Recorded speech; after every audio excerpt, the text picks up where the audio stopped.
Ciao a tutti e bentornati sul mio canale, oppure benvenuti se questo è il primo video che guardate sul mio canale. L'argomento di oggi è come smettere di tradurre nella propria mente quando cerchiamo di esprimerci nella lingua che stiamo studiando. Quando studiamo una lingua straniera mettiamo a confronto due mondi diversi e quindi è normale fare dei confronti. Fare dei confronti può anche aiutare alle volte. Altre volte non ci aiuta tantissimo. Quando è che non ci aiuta? Quando vediamo che rimaniamo bloccati su un determinato punto perché non riusciamo a capire perché quella struttura sia così diversa nella lingua che stiamo studiando rispetto alla nostra lingua madre. Non va a nostro beneficio nell'apprendimento della lingua straniera, anzi, il contrario, ci blocca. Il consiglio che sto per darvi è qualcosa che io ho implementato e ho notato che effettivamente può essere utile. A volte, non sempre ovviamente, me ne rendo conto, però a volte può essere utile cambiare il modo in cui pensiamo. Noi siamo abituati a chiedere che cosa significa questa parola, che cosa significa questa espressione e non pensiamo invece alla funzione comunicativa di quella frase, di quell'espressione, di quella parola. A volte la funzione comunicativa è molto più importante del significato letterale di una frase, di una parola, di un'espressione. Questo è un ragionamento che deve essere implementato, non è automatico, bisogna esercitarsi a pensare in questo modo. Quindi a chiedersi qual è la funzione comunicativa di questa parola, di questa frase, anziché qual è il significato di questa frase o di questa parola. Vi faccio un altro esempio più concreto che forse spiega meglio quello che voglio dire. Pensate ai modi di dire, alle espressioni idiomatiche.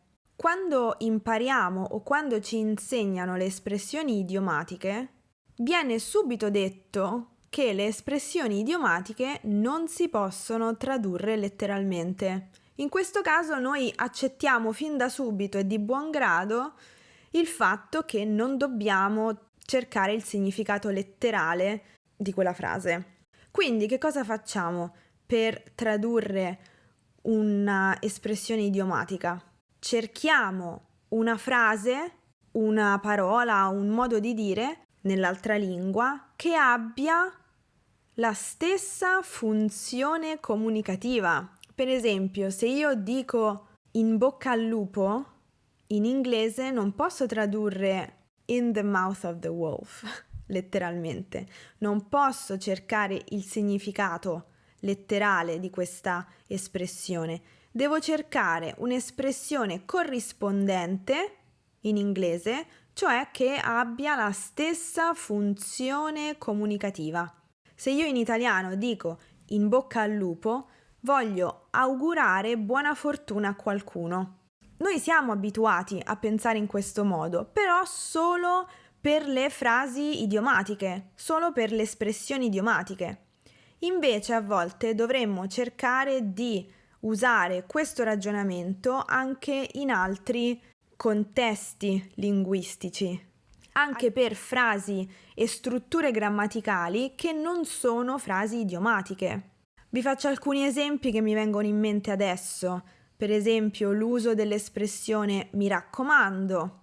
Non è una frase idiomatica, ma è molto difficile cercare di tradurla letteralmente. Bisogna trovare un modo corrispondente con la stessa funzione comunicativa per dirlo in un'altra lingua. Oppure l'uso della particella C, l'uso della particella ne. Non sempre possiamo trovare delle traduzioni identiche, letterali, in altre lingue. Quindi che cosa dobbiamo fare? Dobbiamo capire la funzione comunicativa di quell'elemento per poterlo usare bene e anche in maniera naturale quando parliamo. Cercando di concentrarsi più sulla funzione comunicativa che sul significato, possiamo abituarci a pensare in quella lingua.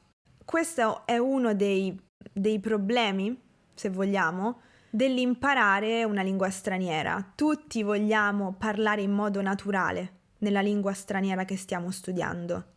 Quello è il fine ultimo, parlare in maniera naturale.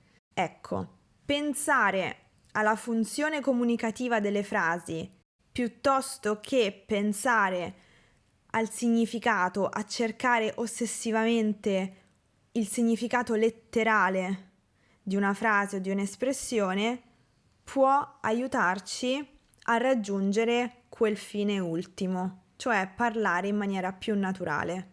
Questo ci permetterà anche di non tradurre più nella nostra mente prima di parlare. Questo è ciò che volevo dirvi oggi. Spero di essermi spiegata bene. Fatemi sapere che cosa ne pensate nei commenti qui sotto e io vi ringrazio come sempre per aver guardato anche questo video. Vi auguro un buon proseguimento e ci vediamo nella prossima lezione. A presto! Ciao!